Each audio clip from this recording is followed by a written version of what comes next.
Good evening and welcome to Bronx Talk. More than 900,000 children started public school in the city last week, more than 200,000 of them in our home borough of the Bronx. And in order to get a bird's eye view of what's going on inside the schools, we've invited a couple of principals and a parent leader to give us some public school insight. So please join me in welcoming the principal of CS 55 in Claremont. It is Mr. Louis Torres. He's known as the Bronx principal, president of the New York City Elementary School Principals Association, and just this morning appointed to the Graduation Measures Blue Ribbon Commission. Not enough awards, not enough time in the day for how long he works. Nice to see Louis Torres here on Bronx Talk. Thank you for having me. Over there in Fordham Heights, the principal of MS 363, the Academy for Personal Leadership and Excellence, Mr. Ledda, Angelo Ledda. Welcome back to Bronx Talk. Nice to have you with us.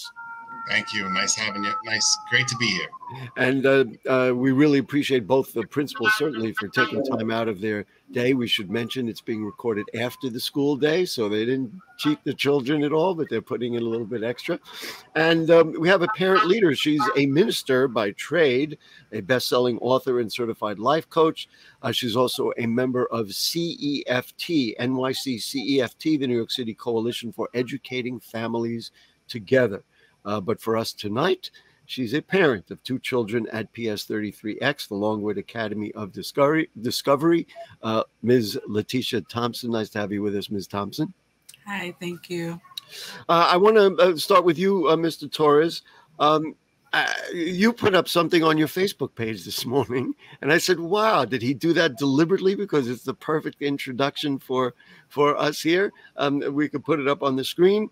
Our children respond better when they feel wanted and supported. I have seen this play out over my 25 years in education, and this I love. The most successful educators teach with their heart. And that was on Louis Torres' Facebook page today.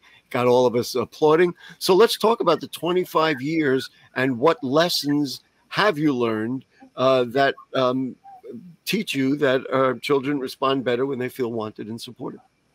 Yeah, I mean, when you work in very challenging communities where education is a sixth priority, right? Food, shelter, safety, health, access to technology come before education.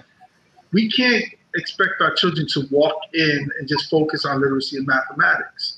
We have to be empathetic to their feelings. We have to view them as human beings, and we have to, show a little love to our children. And what I've experienced over my years as an educator is that you could tell the difference between a successful teacher and a teacher that's going to have a hard time by the way they communicate and they treat their children with a high level of respect and love. The students will reciprocate that back to them, and they tend to have better control of their classes because the children will love them back and will respect them. And that means that's easy, right?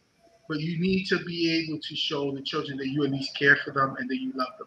Could you give me, and believe me, I'm sure there's examples every minute of every school day. Give me an example of what you do or what you encourage your staff to do, your faculty to do, that would demonstrate to a child that he or she is cared for and respected. It's about communication, right? We taught all of our teachers therapeutic crisis intervention support. So I'm going to get a little technical with you, right? So we taught our teachers that a lot of the incidents and things that occur in the school are created by the adults, so take time to truly understand and know your children before you take action. I'll give you an example. A student comes in with a hat, immediately the first thing that a teacher would probably say to the child is take off your hat, right? But teachers who lead with their heart would pull that child to the hallway and ask the child, why are you wearing that hat? And before it escalates and becomes an incident or an occurrence. And then from there, the child might say, I have alopecia on my head, or I have a bad haircut. And then you're more responsive to the feelings of the child. And let me just interject. Then that child will learn better. I have no doubt about it. When that child goes into a classroom, and some of it may be challenging, he or she may not want to pay attention or whatever it is, that is that is the way to at least get their attention. I want to ask you one more question, then we're going to bring in the others. And let's just talk about the New York City Elementary School Principals Association. You are now the president. Because of my family history, I'm well aware of what principals go through, what administrators go through, and if you don't have consistency in the leadership of a school, you might have some issues. As different, I'm assuming this is different from the CSA, the Council of Supervisories Association, and the union. What do you do with the Principals Association that is useful, trickling down, of course, into the classroom and helping children do better? Right. So this is part of the CSA. It's an arm of the CSA. I was not aware of that. Okay. Yeah, this is the elementary arm of the CSA. My responsibility is to provide professional support to the 800 somewhat elementary schools across New York City. My big challenge right now is that there's a large number of new principals coming into the system. And as the leader of this organization, what I'm trying to do is I'm trying to teach new principals those strategies and skills that help me to be successful. Again, empathy and showing to lead with your heart is something that I value and something I promote. But I also want to teach educators how to hustle for resources and to be the most effective leaders that they can be in their school communities. So in this role, I'm pretty much the professional development support for the elementary schools across New York City. And again, it's an arm of the CSA, and it's a position that I'm actually taking seriously. I don't believe in politics. I actually do the work. I think it's great, and getting leaders to speak with one voice, to understand some very fundamental things, is fantastic. Mr. Ledda, I was thinking of you as a middle school principal. You talk to people and they'll say, boy, that's the hardest age, man. Good luck. The younger kids, you could really guide them. And the high school kids are, in many cases on their way, they got issues, but middle school, the kids are all over the place. So in that context, this was the first time in 3 years that the schools were no longer distancing students, no longer enforcing mask wearing, or testing for children or staff for COVID. Do you see impacts from the last few years when maybe they got a chance to come in the building, but in most cases they were sitting and looking at the same computers we're looking at right now? What do you see, and then how do you turn that into action of what you need to do to deal with these kids right in the middle of the toughest time of life, really? Yeah, I mean, definitely. Just the feel that we have this year overall is way different than we've had the past 2.5 years. I think we got some good and some bad out of COVID. We still see some of the effects, students wearing masks. A lot of social emotional support is in place. So we do something similar to Lewis. We do an advisory every morning. So the teachers are checking in every morning with the kids. We do a mood meter. There's at least one individual or one adult in the building that children know they can trust and they can speak to. So we always want to make sure that first thing in the morning, we check in on our kids, see how they're doing. And then it's really about getting them back into the routine. I think a lot of routines went out the window with COVID. We used to use 3 entrances to enter the building. Now we have 1 again. So the kids are in the morning are together. They're talking, they're laughing. They're ready for school. They're really excited. So I think are they excited? I mean, I'm wondering about what it's they are. I mean, capture their attention. Yeah, this year the feel is, just alone, the staff, the children, the parents. We had an open house before school started the week before. We had over 160 families come. Congratulations. Ready to just, learn about the school. And I think they were ready. Everybody was ready to get back to not normal per se, but let's get past COVID and get back to the business of taking care of children. Are there educational things that you look at right away and say, wow, this child might have been on a nice path, and then that's kind of disrupted, and so their understanding of whatever it is, algebra and something else.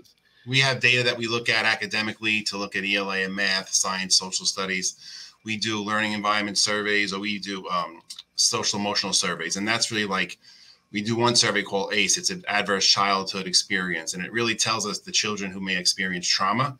And those are the children that we always make sure we target, as well as, I mean, everyone gets the advisory and the check-in, but we use that data, whether it's not just, and again, like Lewis said, not just ELA, math, science, and social studies. We have to make sure the children are socially and physically, emotionally, and mentally ready.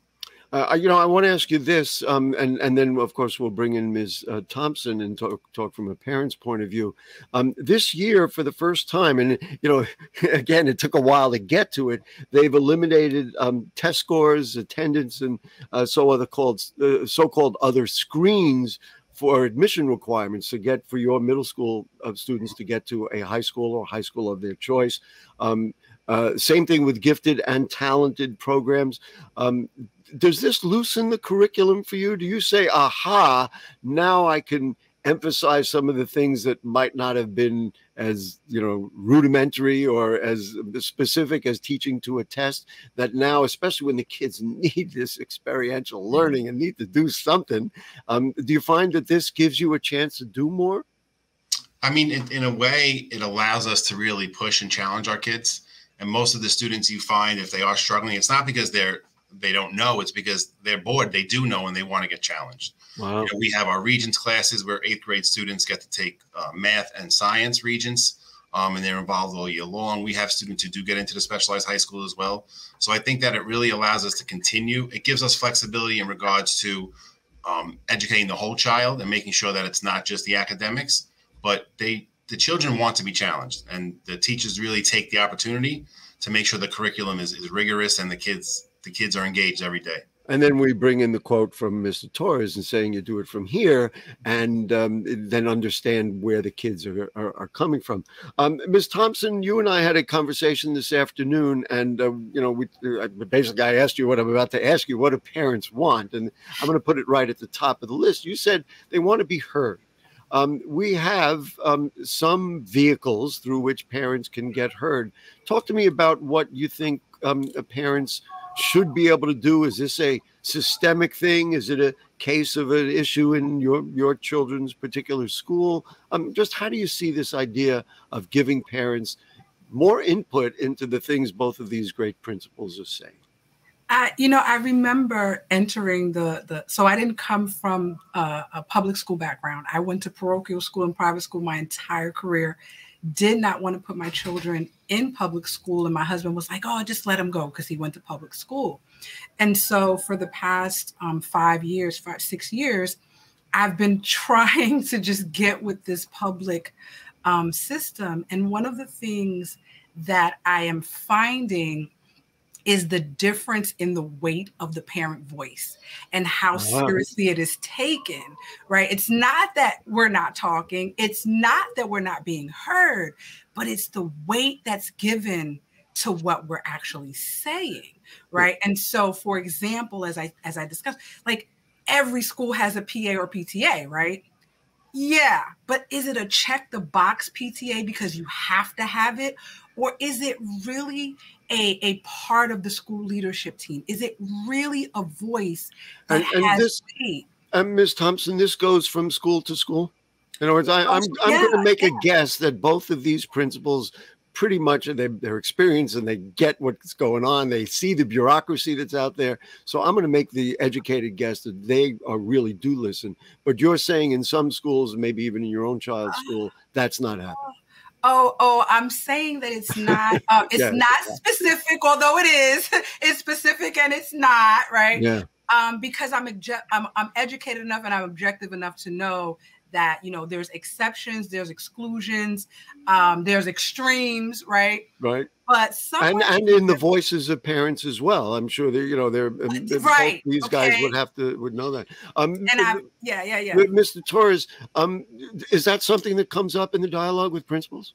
Like you say, hey, look, you can do this, or you think this, but you got to hear what the parents want to say.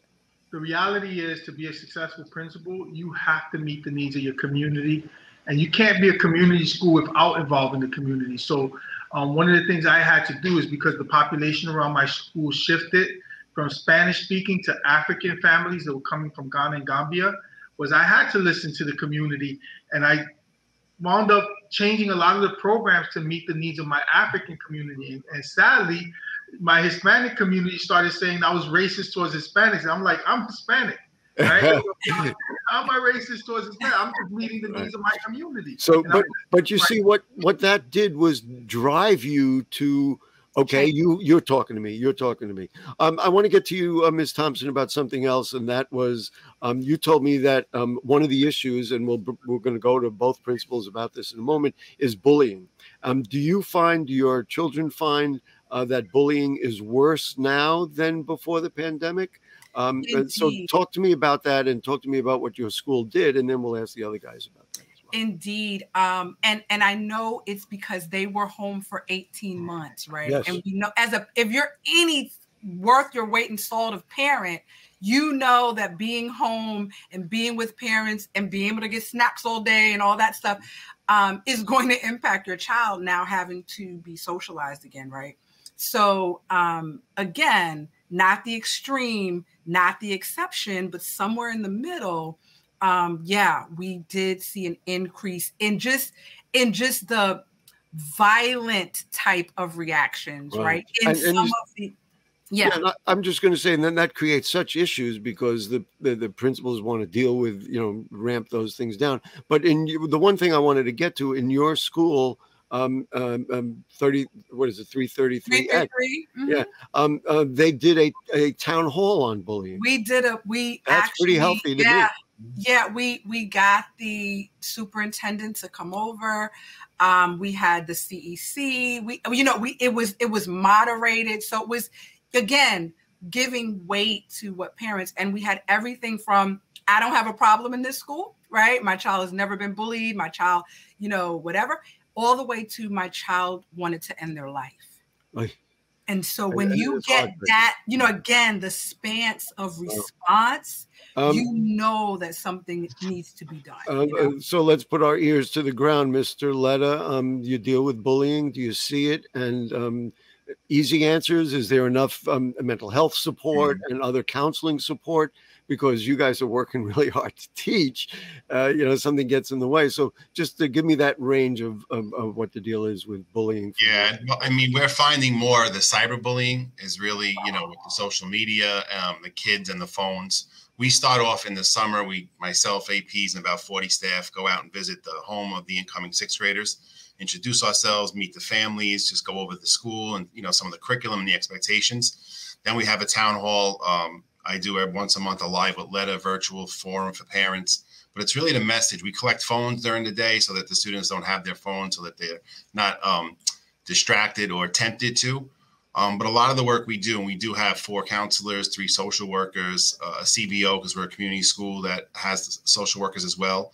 And a lot of the work we do is around peer mediation, conflict resolution, and trying to teach kids, just because you send it or just because you type it, it doesn't mean that you're not face to face, and it doesn't go away. So, we're seeing it more with the cyberbullying, especially in the middle school. You know what what sounded interesting to me, because I try to feel how people are going to react when they hear, what'd you say, 4 counselors, 3, social workers, it starts to sound like a lot.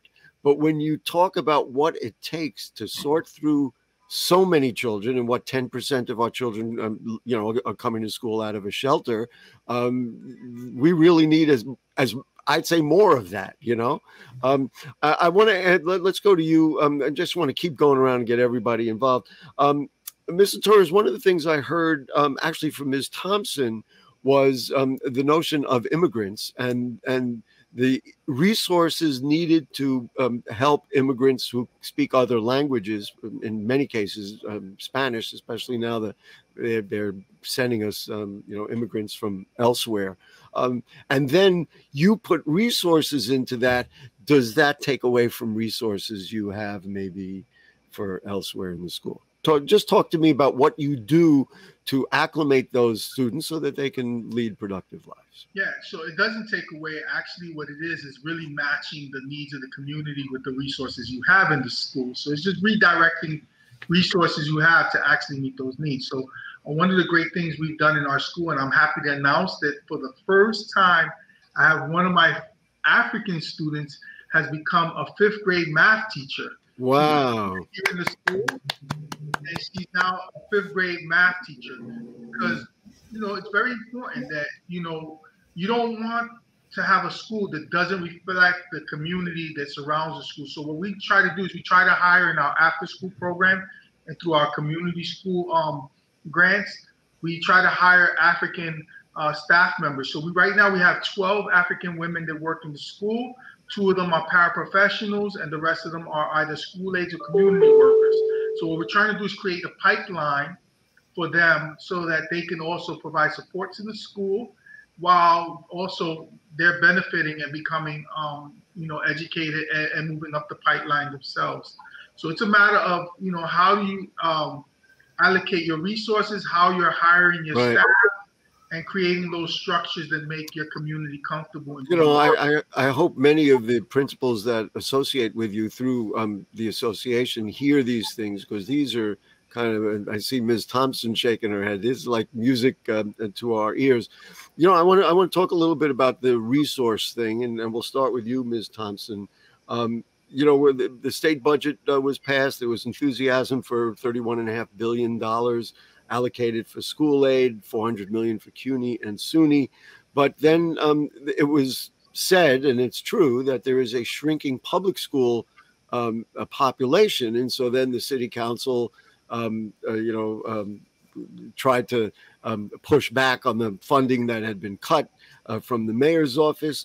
Do you see evidence of budgetary inequities or budgetary problems in the kids' schools or with other parents? I mean, do you say, geez, we just don't have the money. If we had the money, we could do this. Yeah. Yes, period. Right. There's your answer. Okay. Yes. And, being in school leadership and having parent leadership and having that visibility to actually see a budget, right? To see those line items, I think it becomes more and more apparent that parents should absolutely be involved in this conversation again. So, and that's to prioritize whatever funding there is. Exactly. So I'll give you an example. It may be specific, it may not be, but our school was given an allotment from a council member, right? And we were like, yes, right, you want money, thank you so much. And we got it for a laundromat. Right? Oh my goodness. And we were like, there may be some value to that. I understand that, but we were like, there may be other needs. We were like, hold on, we don't have a library. Right? I don't know which, I don't know which of the two principals are been around as long as I have, but I remember Mr. the time Torres that is shaking his head. I don't know, right? In the old school board days, there was I forget his name already. He was on our show, and he had, he bought a grand piano for his office, and he had outfitted the office, and he put a shower in his office. And it was like, oh my goodness. Mr. Ledda, have you had to lay off staff as a result of these budget cuts? That would be the most striking aspect of the budget situation to me, because then that starts to affect class size. Trickle down. No, fortunately, talk to me about that. Yep, did not have to excess anybody, did not have to lay off staff, did lose students, but we are seeing more coming in, which is good.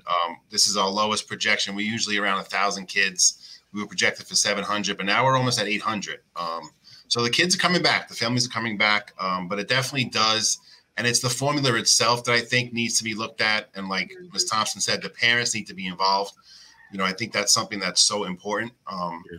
And we have the opportunity now because we do have smaller class sizes with less kids, but then we don't have the funding to give them the resources that they need. So, it's about managing the resources and not about every kid getting the same, every kid getting what they need. So that's the most important part. I like that. I like that. It sounds, it's almost sounded like classical education. Ms. Thompson, you've been applauding all through the program. I have noticed that. Well, I'm talking to reasonable people. Well, people who are experienced and people whose minds have been open to figure out how to do this rather than throwing in the towel.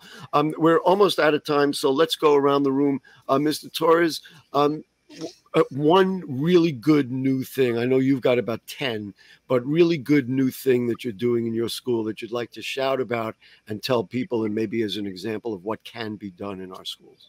Yes. So again, it's about matching the needs of the community with the resources in the school. We have a large African population, a large Mexican and Central American population coming in. And what we're finding is that, even the sports programs, right? Our schoolyard had basketball courts that would not be Oh, used. yes. You told me about this. Yes. So we actually partner with Street Soccer USA. We're about to open up a soccer stadium in the schoolyard. Awesome. And everybody's excited because for them, and I got to stop saying soccer. I'm going to have to start saying football. Football. That's right. That's right. Well, listen, I want to move around the room before we run out of time. Ms. Thompson, for you, what would you like to see, and what would you like to see your school accomplish that maybe it hasn't done, or maybe it's working on? So we have the Hydro Lab, and if you're in the Bronx, we're one of the. I think we're one of the 2 schools that have it. We launched. He's got the other one, but that's okay. Oh, do you? Okay. Awesome. And Dewitt Clinton High School with the castle on the Parkway has it. Anyway, go ahead. So what do you want to see? We lost the science teacher who was the behind it. It's like So what I'd like to see is stability and continuity in our so that if you have the hydroponic lab, you got to have the faculty member to do it. Right. Well, I wonder, I know that Mr. Torres has some resources in that area. I wonder if he can support. Mr. Ledda, you get actually the final word on the program. Talk to me, if you would, about, what are you working on? What's going to be the thing this year that's going to characterize things at MS 363? We're excited. I think because of COVID, we're getting our student council back. We were always a big student council school, ensuring the students had voice. We have our elections coming up. The kids are excited. They sit on the SLT. They sit in the PA meetings. They sit on any meeting in the building. We have students there. That's excellent. So we're really excited about that. We're also expanding. We used to have a beautiful schoolyard that's being a new school is being constructed in it, which will be an elementary school, but it'll be part of 363. So we're going to go from 6 to 8 to K to 8 in 2024. So we're excited. These are my heroes here, our heroes. These are the people taking care of business. Luis Torres, thank you so much for joining us. And we wish you good luck. And certainly as things happen, certainly invite me to the ribbon cutting on the football stadium. And Mr. Ledda, congratulations to you. If you would like somebody to come in there and talk to them about debating or other things, I mean, I moderate all those debates. All right. And Ms. Thompson, keep fighting for the voice. That's what we want. Thank you so much. And you know what happens after we say thank you to our producer, Steve Powell, back at Hemick, we say good night. We'll see you next time.